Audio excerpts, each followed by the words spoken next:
Perder um pai é uma dor que ninguém consegue descrever em palavras, um vazio que ecoa no peito e nos deixa sem ar. Mas descobrir que a pessoa que deveria te proteger, aquela que te trouxe ao mundo, está planejando te destruir no momento de maior fragilidade, isso é desumano. Eu vi minha própria mãe transformar o luto em uma oportunidade de lucro, a memória do meu pai em cifras bancárias e o nosso passado em uma fria guerra judicial. Ela olhou nos meus olhos e achou que tinha vencido. Ela acreditou que sua ganância era mais inteligente que a minha aparente resignação. O que ela não sabia é que, no xadrez da vida, às vezes sacrificar a rainha é a única jogada possível para dar o xeque-mate. Às vezes, deixar alguém levar tudo é a única maneira de garantir que fiquem exatamente com o que merecem. Antes de começarmos essa história incrível, não se esqueça de curtir o vídeo, se inscrever no canal e contar pra gente nos comentários de onde você está ouvindo essa história.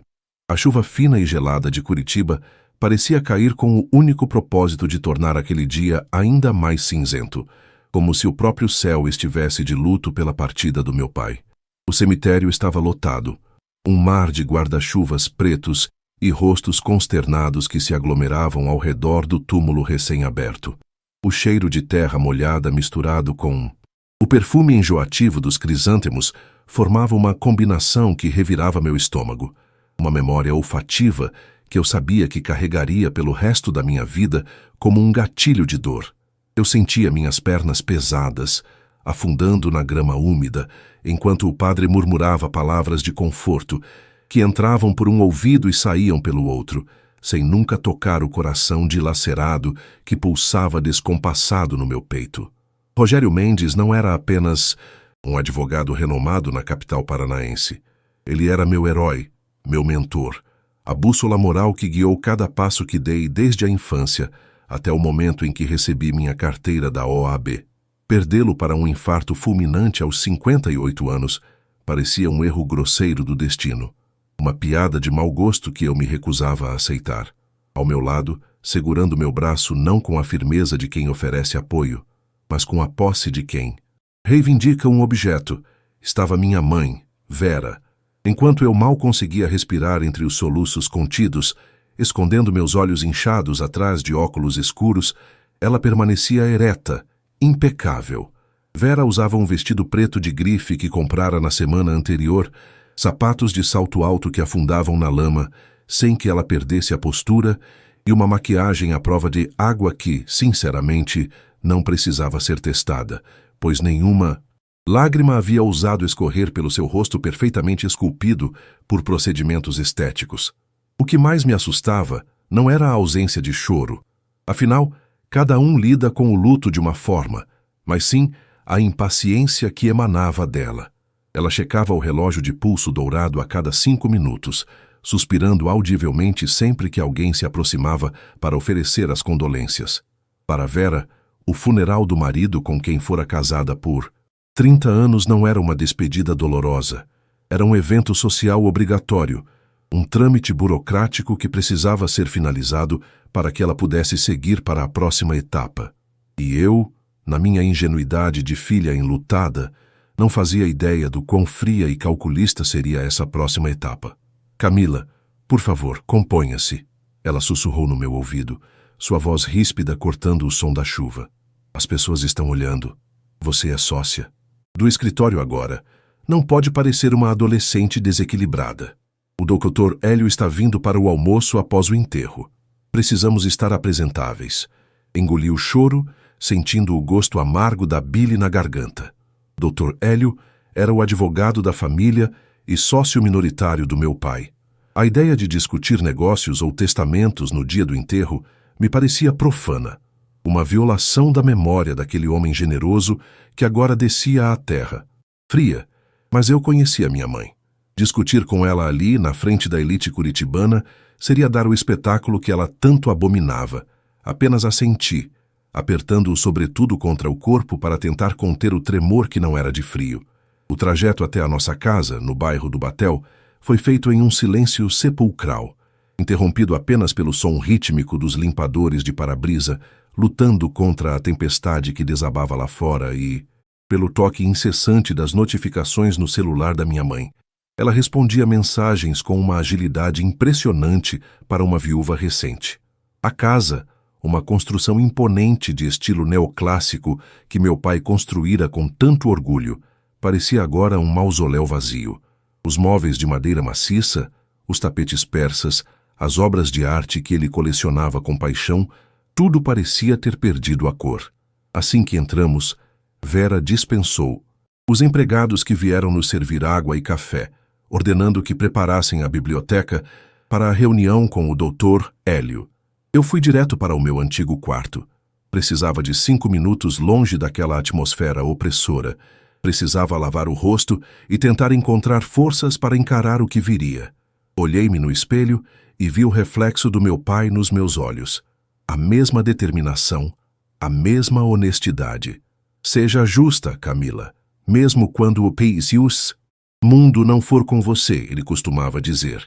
Eu me agarrei a essa frase como um náufrago se agarra a uma tábua em mar aberto. Quando desci, o Dr. Hélio já estava sentado em uma das poltronas de couro da biblioteca, com uma pasta de couro marrom sobre os joelhos. Ele parecia desconfortável. Seus olhos varriam o ambiente como se procurasse uma rota de fuga. Hélio conhecia meu pai desde a faculdade de Direito, no Largo de São Francisco. Eram amigos de uma vida inteira. Ele sabia quem era Rogério. E, infelizmente, ele também sabia exatamente quem era Vera. Minha mãe estava sentada atrás da mesa maciça de carvalho que costumava ser o trono do meu pai. Ver aquela cena me causou um calafrio físico. Ela já havia tomado o lugar dele, literalmente, antes mesmo de as flores do túmulo murcharem. Ela segurava uma taça de vinho tinto, girando o líquido com um sorriso que não chegava aos olhos. Sente-se, minha querida, disse ela, apontando para a cadeira à frente da mesa, me colocando na posição de cliente, de subalterna e não de filha. Hélio estava me explicando os trâmites iniciais do inventário. Como você sabe, Rogério não deixou um testamento atualizado nos últimos 5 anos, o que nos remete à divisão legal padrão, a menos, claro, que entremos em um acordo amigável. E é exatamente isso que vamos fazer hoje. Mãe, hoje? Minha voz saiu embargada, trêmula. Acabamos de enterrar o pai. Não podemos esperar a missa de 7º dia? Não podemos ter um momento de respeito? Respeito não paga as contas dessa casa, Camila. E o luto não suspende a realidade. Ela cortou, tomando um gole generoso do vinho. Eu fui a esposa dele por 3 décadas. Eu suportei as ausências dele, as viagens, as longas noites naquele escritório. Maldito! Eu construí a imagem social que permitiu que ele tivesse sucesso. Agora, eu quero o que é meu por direito. Eu não vou viver de migalhas ou mesadas administradas por você ou por qualquer outro sócio. Doutor, Hélio limpou a garganta, visivelmente constrangido. Ele abriu a pasta e retirou alguns documentos, colocando-os sobre a mesa com a delicadeza de quem manuseia explosivos. Camila, sua mãe tem uma proposta, começou Hélio, evitando me olhar nos olhos. Ela deseja ficar com a totalidade dos bens imóveis, incluindo esta casa e a casa de praia em Guaratuba. Além disso, ela quer a titularidade integral das ações do escritório, Mendes em Associados, assumindo o controle administrativo e financeiro. Em troca, interrompeu Vera, inclinando-se para a frente, seus olhos brilhando com uma ganância que ela nem tentava mais disfarçar. Você fica livre. Você é jovem, tem talento. Dizem que puxou ao seu pai. Pode montar seu próprio escritório, começar do zero, fazer seu próprio nome. Eu não quero você palpitando na minha gestão.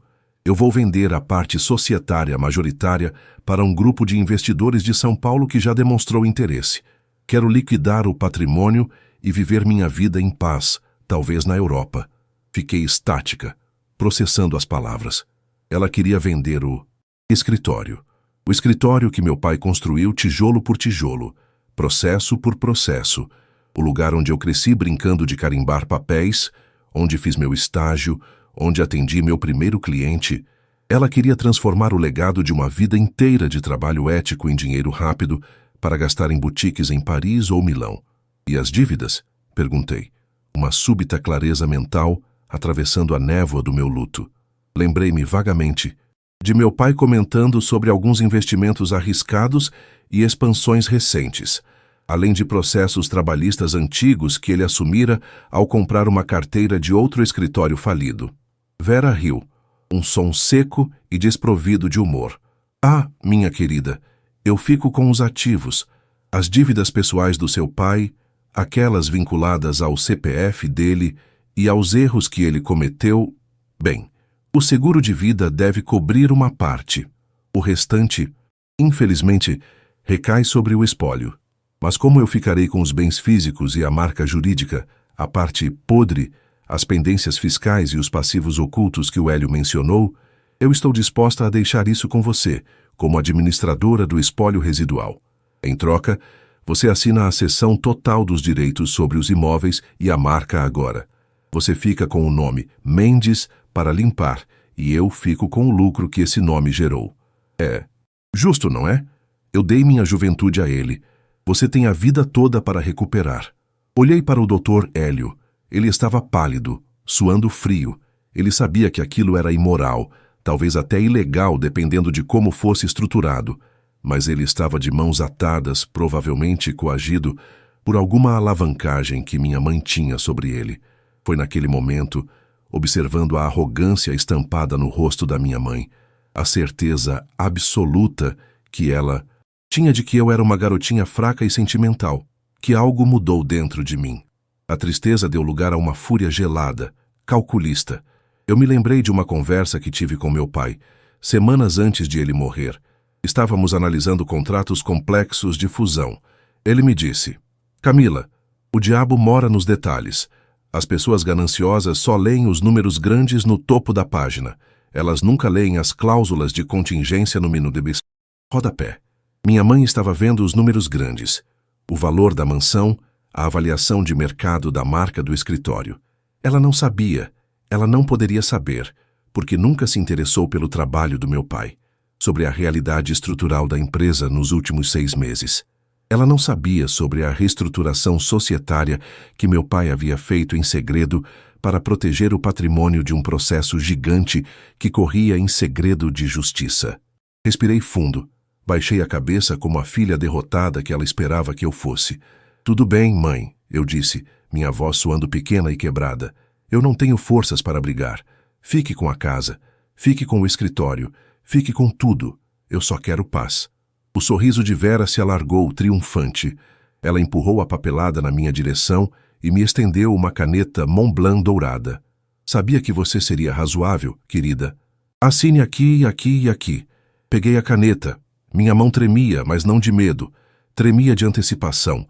Eu estava prestes a assinar minha sentença de aparente pobreza, entregando milhões de reais para a mulher que me desprezava. Mas, ao mesmo tempo, eu estava puxando o pino de uma granada que ela só perceberia que estava segurando quando fosse tarde demais. Assinei. O som da ponta da caneta riscando o papel parecia um trovão no silêncio. Da biblioteca. Os dias que se seguiram à minha assinatura naquele maldito acordo extrajudicial foram marcados por uma neblina fria e constante, tanto nas ruas úmidas de Curitiba quanto dentro da minha alma. A mudança da mansão no Batel para um apartamento kitnet, no centro, um imóvel antigo e mal conservado que eu herdara de uma tia-avó distante e que estava fora do radar da cobiça de minha mãe, foi um exercício de humildade forçada. Lembro-me vividamente da tarde em que fechei minha última mala. O som do zíper ecoou no quarto vazio como um grito abafado. Vera não estava em casa para ver minha partida. Ela havia saído para um brunch de celebração com suas amigas da sociedade no graciosa Country Club, provavelmente brindando a sua nova fase de viúva rica e desimpedida. Deixei as chaves do carro importado, que agora pertencia a ela, sobre o aparador de mármore do Sea. Hall de entrada, ao lado de um vaso de orquídeas brancas que pareciam zombar da minha desgraça com sua perfeição artificial. Chamei um aplicativo de transporte e, enquanto o motorista de um sedã popular colocava minhas poucas caixas no porta-malas, olhei para trás uma única vez. A casa imponente, com suas colunas neoclássicas e janelas amplas, parecia agora um monstro de pedra que havia engolido meu pai e cuspido os restos da nossa Família. A adaptação à nova realidade foi brutal. O apartamento no 10º andar tinha um isolamento acústico inexistente. Eu adormecia e acordava ao som dos ônibus biarticulados, freando na avenida lá embaixo e das sirenes ocasionais que cortavam a madrugada. O aquecimento central era um luxo do passado. Agora, minhas noites eram passadas sob 3 camadas de cobertores de lã, com uma bolsa de água quente nos pés, tentando ignorar a umidade, que desenhava mapas de mofo no teto do banheiro. Mas o frio físico era suportável. O que doía, o que realmente queimava como ácido nas minhas veias, era o silêncio do meu telefone. Os amigos da família, aqueles que frequentavam nossos jantares e bebiam do nosso vinho, desapareceram assim que a notícia de que eu havia aberto mão de tudo circulou. Para a elite curitibana, a pobreza, ou a aparência dela, é uma doença contagiosa. Eu havia me tornado uma pária, a filha tola que não soube brigar pelo que era seu. No entanto, havia um método na minha aparente loucura, uma estratégia silenciosa que eu cultivava nas madrugadas insones, iluminada apenas pela luz azul da tela do meu notebook velho. Enquanto Vera desfilava com roupas de grife e reformava a casa de praia em Guaratuba, eu mergulhava nos arquivos digitais que havia copiado do servidor do escritório antes de meu acesso ser revogado. Eu passava horas analisando balanços, contratos sociais antigos e, principalmente, as cláusulas de garantia das dívidas que eu havia assumido. Meu pai, em sua sabedoria paranoica de advogado experiente, havia estruturado a empresa de uma forma que poucos entendiam. Ele chamava isso de mecanismo de segurança. Era complexo, envolvia holdings patrimoniais e garantias cruzadas, algo que o Dr. Hélio, com sua visão superficial e preguiçosa, certamente não havia se dado ao trabalho de explicar detalhadamente para minha mãe. Hélio via o valor de mercado, meu pai via a engenharia jurídica. Cerca de 3 meses após o funeral, o inverno curitibano mostrava suas garras com força total. Eu estava no meu escritório improvisado, uma mesa bamba na sala da kitnet, cercada por pilhas de processos trabalhistas antigos e execuções fiscais que compunham a parte podre da herança. Quando meu celular tocou, o nome Manha brilhou na tela, uma ironia cruel para a mulher que agia como minha algoz. Respirei fundo, deixei tocar 3 vezes para controlar o tremor na voz e atendi. Camila! A voz dela soava cristalina, sem ruídos de fundo, provavelmente ligando do conforto silencioso de seu carro blindado. Espero que não esteja ocupada com seja lá o que você está fazendo para sobreviver. Preciso que você venha ao escritório amanhã às 10. Olá para você também, mãe. Estou bem, obrigada por perguntar. Respondi, mantendo o tom neutro, quase submisso. Do que se trata? Não seja cínica. Não combina com você. Os investidores de São Paulo, o Grupo Vanguarda, estão na cidade. Eles querem finalizar a due diligence para a compra da marca Mendes em Associados e do prédio sede. Aparentemente, há uma pendência burocrática e uma assinatura sua referente àquelas dívidas velhas que você assumiu. O Dr. Hélio disse que é pro forma, apenas para garantir que os passivos não respinguem na nova gestão. Senti um sorriso involuntário se formar nos meus lábios. A isca foi mordida. Claro, estarei lá. Mas, mãe, tem certeza de que quer vender agora? O mercado imobiliário está instável. Joguei a frase casualmente, apenas para testar a ansiedade dela. Camila, poupe-me dos seus conselhos financeiros fracassados. Você mora num cubículo no centro. Eu estou prestes a fechar um negócio de 12 milhões de reais. Quem você acha que entende de mercado aqui? Esteja lá às 10. E, por favor, vista-se adequadamente. Não quero que pensem que a filha do Rogério virou uma mendiga. Ela desligou sem esperar resposta. Olhei para o telefone mudo e senti uma onda de adrenalina. 12 milhões. Esse era o preço que ela havia colocado na obra da vida do meu pai. Ela já estava gastando esse dinheiro mentalmente, talvez até fisicamente, usando créditos e adiantamentos. Eu sabia que ela havia comprado um apartamento em Miami na planta semana passada. Os corretores de imóveis de luxo adoram fofocar. Na manhã seguinte, vesti meu melhor terno, um conjunto de alfaiataria cinza chumbo que sobrevivera ao expurgo, impecavelmente passado. Prendi o cabelo num coque baixo. Coloquei óculos de grau que me davam um ar severo e intelectual e peguei um táxi até o prédio do escritório, no centro cívico. Ao entrar no saguão de mármore e vidro, senti o cheiro familiar de café fresco e cera de polimento. O cheiro da minha infância. A recepcionista, uma senhora chamada Dona Cleide, que trabalhava com meu pai há 20 anos, me olhou com olhos marejados. Ela sabia. Ela via a injustiça. Bom dia, Dona Cleide. Cumprimentei, sorrindo tristemente. Bom dia, menina Camila. Ela sussurrou, segurando minha mão por um segundo a mais do que o necessário. Eles estão na sala de reuniões principal. Força, minha filha. Entrei na sala de reuniões como quem entra em um tribunal para o veredicto final. A mesa oval gigante estava ocupada.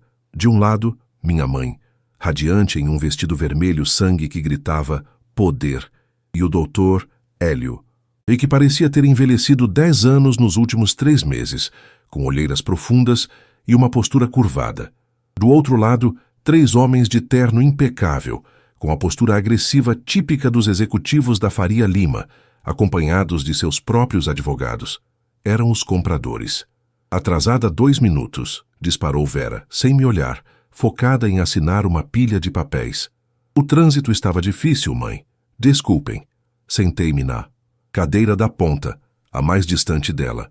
Um dos advogados dos investidores, um homem calvo com óculos de aros grossos, pigarreou e me estendeu um documento. Tira, Camila, bom dia. Sou o Dr. Almeida, representante do Grupo Vanguarda. Como sua mãe explicou, estamos finalizando a aquisição dos ativos imobiliários e da marca. No entanto, sua mãe nos garantiu que a senhora assumiu integralmente o passivo circulante e as dívidas trabalhistas antigas da gestão anterior. Precisamos apenas que a senhora assine esta declaração de responsabilidade exclusiva, isentando o imóvel e a marca de qualquer execução futura. É uma garantia padrão para blindar o patrimônio que estamos adquirindo. Li o documento lentamente. Era exatamente o que eu esperava. Eles queriam ter certeza de que, se as dívidas que eu assumi explodissem, os estilhaços não atingiriam o prédio ou o dinheiro da venda. Eles queriam isolar o câncer financeiro em mim, deixando a carne saudável para eles e para minha mãe. Entendo, disse, colocando o papel sobre a mesa. Então, se eu assinar isso, minha mãe recebe os 12 milhões limpos. O escritório passa para vocês. E eu fico com as dívidas e a responsabilidade de pagá-las com meus próprios recursos, correto? Exatamente, disse Vera, impaciente, tamborilando as unhas, manicuradas na mesa de vidro. Esse foi o acordo no funeral, Camila. Você quis pagar de mártir. Agora arque com isso. Assine logo para podermos ir almoçar. Tenho uma reserva no Porcini. Olhei para o doutor Hélio. Ele estava suando, limpando a testa com um lenço de pano. Ele sabia que havia algo errado, mas não conseguia identificar o quê. A ganância de Vera o havia cegado também, ou talvez o medo de perder a comissão gorda que ela prometera. Peguei minha caneta da bolsa. Não a Montblanc que usei no funeral, mas uma caneta esferográfica simples, azul. Antes de assinar, Dr. Almeida. Comecei. Minha voz firme, projetada como meu pai me ensinara para sustentações orais. Os senhores verificaram a cláusula 4A, parágrafo único, do Estatuto Social Original da Mendes em Associados, registrado na Junta Comercial em 1998. E, mais importante, os senhores leram a averbação feita na matrícula do imóvel sede há 6 meses, quando meu pai renegociou o passivo tributário federal. O silêncio caiu sobre a sala como uma bigorna. O doutor Almeida franziu a testa e olhou para o doutor Hélio. Hélio ficou branco como papel. Vera parou de tamborilar os dedos. Do que você está falando, garota? Vera sibilou. O imóvel está limpo. O Hélio tirou todas as certidões. As certidões de débito estão limpas, mãe. Expliquei calmamente, sentindo meu coração bater forte, mas mantendo a face impassível. Mas a natureza da garantia é outra história. Vejam bem, eu assumi as dívidas, sim, mas as dívidas que eu assumi, especificamente o parcelamento fiscal federal de longo prazo que meu pai fez, possuem uma garantia real atrelada. E essa garantia não é o meu nome, nem o meu apartamento caindo aos pedaços. Abri minha pasta e retirei uma única folha de papel, uma cópia autenticada da escritura de garantia hipotecária, com cláusula de inalienabilidade. A garantia da dívida que eu ganhei de presente é este prédio onde estamos sentados. E, segundo o contrato que meu pai assinou com a União, qualquer tentativa de venda, transferência ou alienação do imóvel sem a quitação integral da dívida, que hoje soma cerca de 15 milhões de reais com juros e multas, acarreta o vencimento antecipado de todo o montante. Olhei nos olhos do Dr. Almeida, depois nos olhos aterrorizados da minha mãe. Em outras palavras, senhores, se minha mãe vender este prédio para vocês hoje, a dívida de 15 milhões que eu administro vence amanhã. E como o prédio é a garantia, bem, a Receita Federal vai leiloá-lo antes que vocês consigam trocar a placa da fachada. A menos, é claro, que alguém pague os 15 milhões à vista. Vera se levantou tão bruscamente que sua cadeira caiu para trás com um estrondo. Você está mentindo. Hélio, diga que ela está mentindo. Mas Hélio não conseguia falar. Ele estava folheando freneticamente os papéis que eu havia colocado na mesa, suas mãos tremendo tanto que ele rasgou uma das folhas. Eu não sabia. Hélio balbuciou, a voz sumindo. Rogério deve ter feito essa averbação direto no registro de imóveis, sem passar pelo jurídico interno. Eu apenas olhei as certidões negativas de protesto. Você foi incompetente, Hélio. Cortei, fria. E você, mãe, foi gananciosa. Você quis os ativos e me deu os passivos. O problema é que, neste caso específico, o ativo é o refém do passivo. Os investidores de São Paulo começaram a recolher seus pertences. O Dr. Almeida fechou sua pasta com um estalo seco. Dona Vera, Dr. Hélio, parece que houve uma falha grave de due diligence aqui. Nós não compramos imóveis com um gravame federal e risco de execução imediata. O negócio está desfeito. E nós vamos cobrar a multa contratual por quebra de pré-acordo. Esperem! Vera gritou, desesperada, correndo até a porta para bloquear a saída dos homens. Nós podemos resolver. Camila, sua ingrata, desfaça isso. Pague essa dívida. Eu permaneci sentada, observando o teatro. Resmoronar. Eu não tenho dinheiro, mãe. Lembra? Você ficou com tudo. Eu sou apenas a administradora da dívida. E como administradora, eu informo que não tenho liquidez para quitar 15 milhões. O prédio vai para leilão judicial. A não ser... Deixei a frase no ar, suspensa, esperando o momento exato para dar o cheque-mate. O momento em que ela perceberia que não tinha mais nada, exceto o que eu decidisse lhe dar. O som da porta, maciça de madeira de lei batendo atrás do último advogado do Grupo Vanguarda, ecoou pela sala de reuniões como um tiro de misericórdia.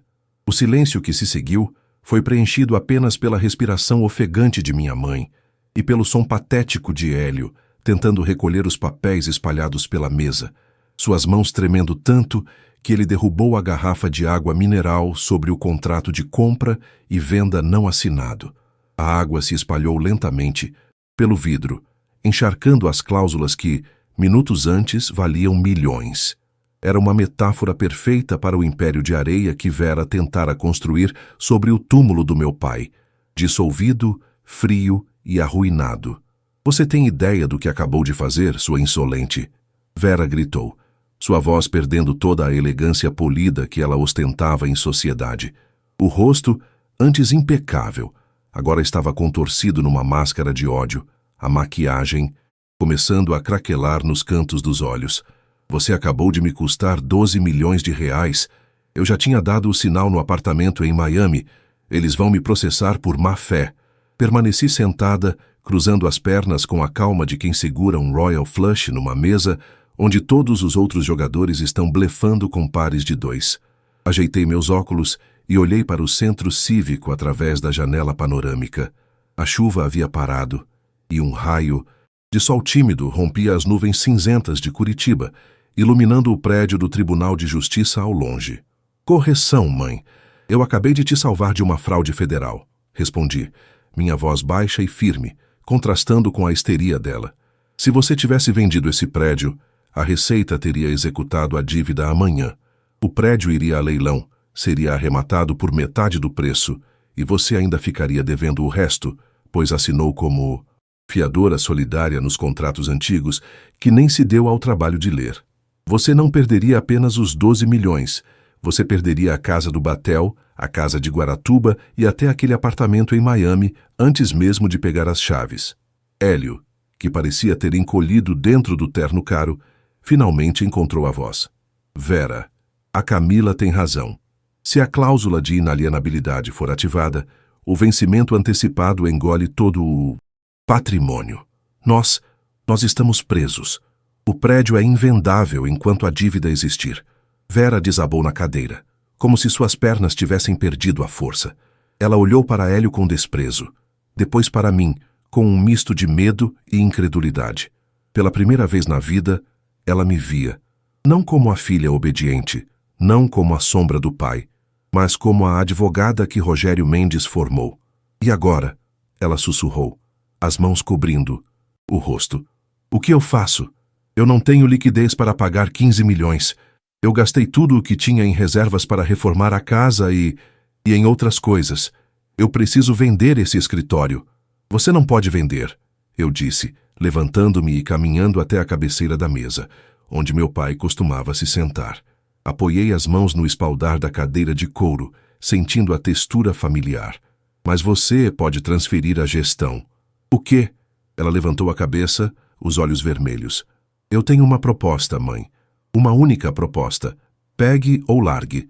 Tirei da minha pasta um novo contrato, que eu havia redigido naquelas noites frias na minha kitnet, aquecida apenas pela chama da vingança e pelo café barato. Deslizei o documento pela mesa molhada até ela.